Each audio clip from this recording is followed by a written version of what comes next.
troviamo nel padiglione del Veneto con il presidente Zaia. Allora Presidente, cosa ne pensa di questo progetto della Pink Bench? Beh, direi bene, anche perché crea questo circuito, questa visita slow lenta del Veneto e va nella direzione di valorizzare 1300 km di percorsi pedonali e ciclabili che abbiamo realizzato in questi anni. È anche un modo per tenersi in forma. Abbiamo sentito prima che ha un'idea di una nuova legge. Ma fa sorridere, però metterci un cartello obbligatorio fuori dagli ascensori nel pubblico dove si scrive usare l'ascensore ti fa male se non ne hai bisogno, direi che è positivo. Anche perché vedo a volte, molto spesso, addirittura i bimbi educati sempre a pigiare il pulsante e prendere l'ascensore, direi di no.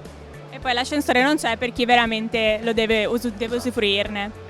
Quindi quale sarà il territorio in specifico che prenderà questo percorso? Questo parte nel Veronese, è un progetto veronese, però è un progetto che poi può essere mutuato a livello regionale e a livello nazionale.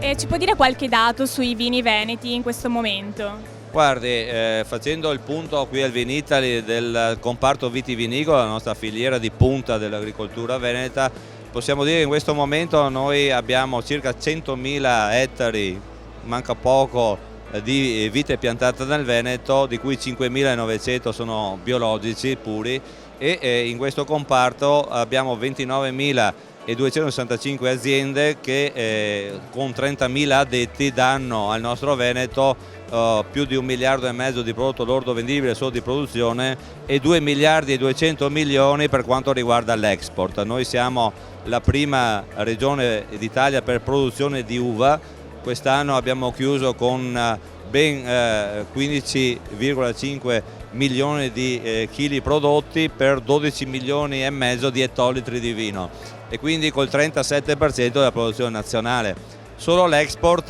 le ricordavo e ricordo ai cittadini, appunto i 2,2 miliardi di export che danno comunque a essere il Veneto la quarta nazione al mondo per esportazione di vino.